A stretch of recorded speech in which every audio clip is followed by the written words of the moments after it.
Chapter 11. Bad news, Your Holiness, Nephthada said as he came into the God King's bedchamber. A young Cenarian noblewoman named Magdalene Drake was tied to the bed and whimpering into her gag, but both she and the God King were still dressed. Gareth was sitting on the bed beside her. He caressed a knife up her bare calf. Oh, what is it? One of our spies in the chantry, Jessie Algadwin, is dead. She was last seen in the village of Taurus Bend. The Dark Hunter killed her? I assume so. Our man said that Jessie was planning to study the creature, Neff said. So, she went into the wood and never came back. Yes, Your Holiness, Neff said. He rubbed his stooped back as if in pain. It wasn't only to remind the God King of his age, but also of the burdens Neff bore in serving. With a savage motion, the God King stabbed the mattress so high between Magdalene's legs that Neff thought he'd stabbed the girl. She squealed through her gag and bucked, trying to get away. Heedless, Gareth caught toward her feet, shearing her dress to the hem and sending feathers into the air. Abruptly, he was calm once more. He left the knife sticking out of the mattress, folded the cut dress back, and put his hand gently on the girl's naked thigh. She trembled uncontrollably. It is so hard to get spies in the chantry. Why do they insist on throwing their lives away, Neff? For the same reason they join us in the first place, Your Holiness. Ambition. Gareth looked at the Verdmeister warily. That was a rhetorical question. I had some good news as well, Neff said. He straightened a little, forgetting his back. We've captured a Ladacian bard named Aristachos. I think you'll want to interrogate him personally. Why? Because I viewed him, and what he's seen is remarkable. Gareth narrowed his eyes. Out with it. He believes he has seen the bearer of a Kakari, a black Kakari. Stop looking at me, Stephen said. He was a fat cloth merchant, some former lever with a grudge, who swore that he could tell Vi who the Shinga was. Either the Shinga was a woman, or Stephen had little preference which field he plowed, because that had been his price. Vi lay under him. She moved with the dexterity of an athlete and the skill of a courtesan, trained by Mama Kay herself, but her eyes were utterly dispassionate. She wasn't moaning, wasn't making faces, she wouldn't pretend pleasure, and it was giving Stephen problems. Like most men, he was 3/4 talk and 1/4 cock.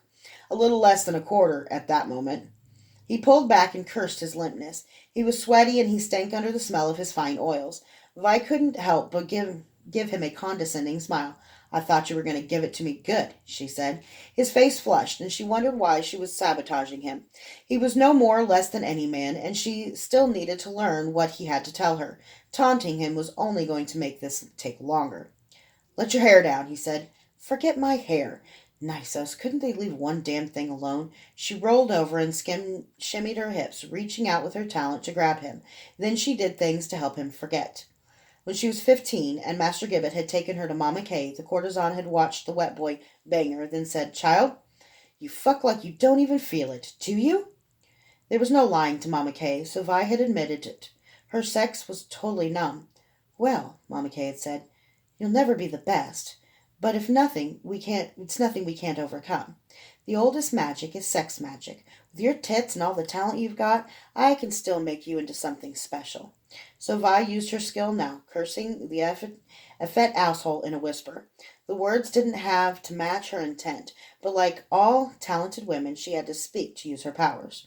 Stephen moaned like a dumb animal, and in moments he was finished. While he was still in a stupor, as a little fuck you, she wiped herself clean on his fine cloak and sat cross-legged on the bed in the armor of her nudity. Tell me, fat man, she said, looking at his pale rolls with such distaste that he covered himself in shame. He turned away. By all the gods, do you have to? Tell me. Stephen covered his eyes.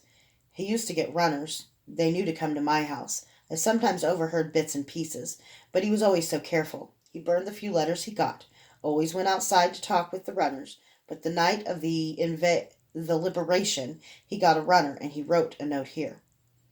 Stephen grabbed a robe and pulled it around himself before walking over to his desk. He pulled out a sheet of Syrian rice paper and handed it to her. It was blank.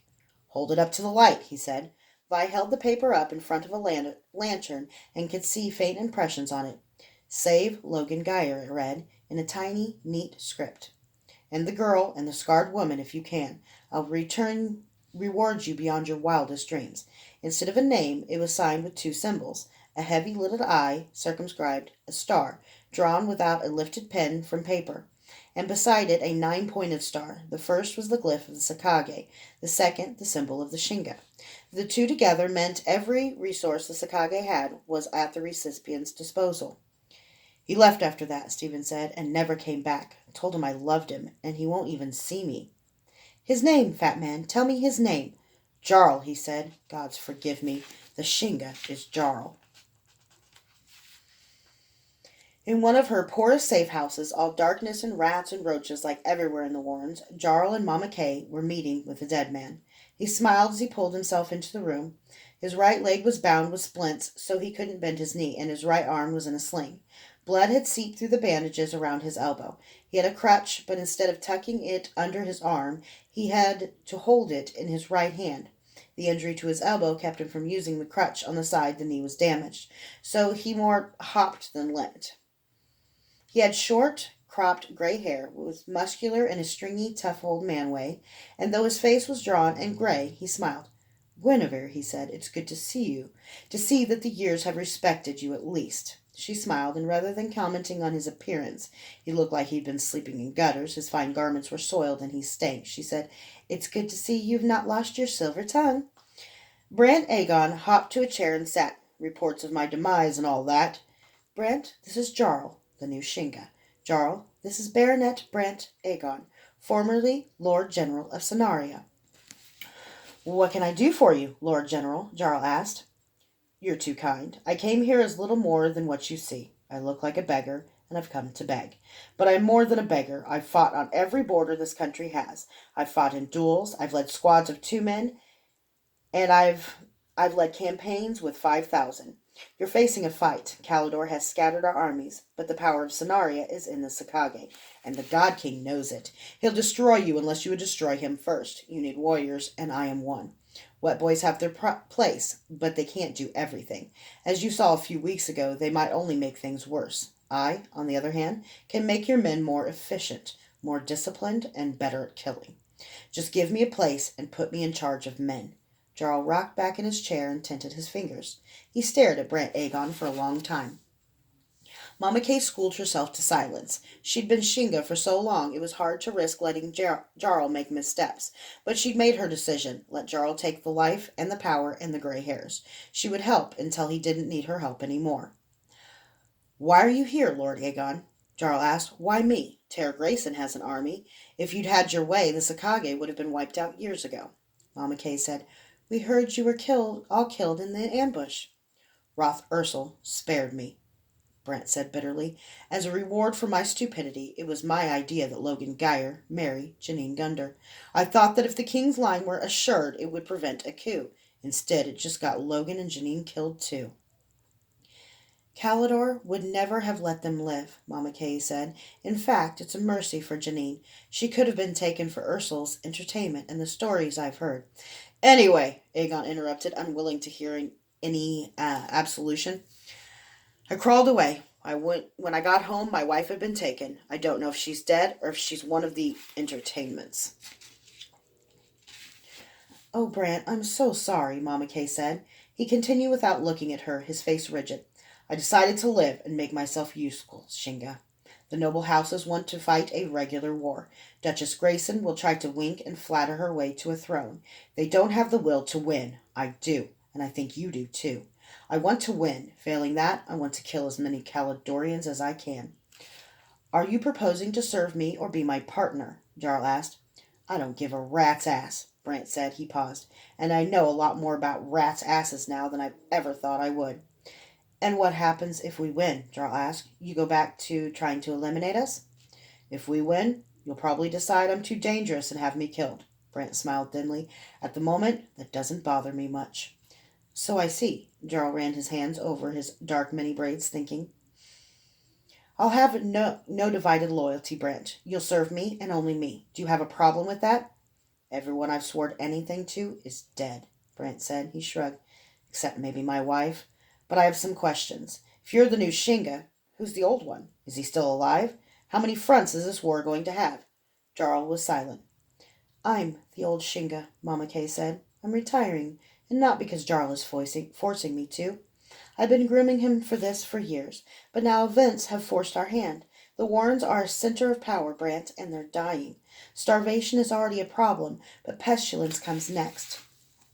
The God King doesn't care what happens here. He hasn't set up any power structure at all. If we want to survive, and by we I mean the Sakage, but I also mean Sonaria, every wretched soul in the Warrens. Things have to change. We can still get wagons and boats in. The soldiers check the cargoes for weapons, and they demand bribes, but we can survive that. What we can't survive is what happens once every wagon that comes in loaded with food gets plundered. People are starving, and there are no guards to stop the theft. And if one wagon is plundered, every wagon thereafter will be. If that happens, the merchants will stop sending anything in. Then everyone will die. We aren't there yet, but we're close. So, what are you going to do? Brent asked. We're going to set up a quiet government. Everyone knows me, Mama Kay said.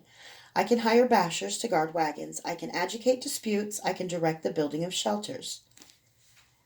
That makes you a target, Brent said. I'm a target no matter what, Mama Kay said. We've lost some of the wet boys, and I don't mean they're dead. The wet boys swear a magically binding oath of obedience to the Shinga. The God King has broken that bonding. I've heard that Hugh Gibbet told the God King who I was. Gareth doesn't believe a woman could be the Shinga, so now he's searching for the real one. But he might change his mind any day. Whether I act publicly or whether I stay in the shadows, I can't control that. So I might as well do what needs to be done. Mama Kay was as calm as any veteran warrior going into battle. She could tell that Brant Aegon was astonished. Tell me my part, Brant said. Jarl said, you take your pick of my men and make them witch hunters. After that, I want you to make defenses we can use if the army comes to the Warrens in force. The Caledonians have witches, soldiers, and some of our best people on their sides. The only reason I'm still alive is that they don't know who I am. But welcome aboard. My pleasure, Brent Aegon bowed awkwardly because of his injuries and followed a big bodyguard out the door. When he was gone, Jarl turned to Mama Kay. You didn't tell me you knew each other. I don't think I do know this Brent Aegon, she said. Answer the question. A slight smile touched her lips, amused and a little proud that Jarl was taking command. 30 years ago, Brant fell in love with me. I was naive. Thought I loved him too, and I ruined him. Did you love him? Jarl asked, rather than ask what happened. The question was proof to Mama Kay that she'd chosen the right man to succeed her. Jarl could find cracks, but it was one thing to admire his ability and another to experience it. She smiled a smile that didn't reach her eyes. It wouldn't fool Jarl for a second, but after all these years, the mask was pure reflex. I don't know. I don't remember. What does it matter?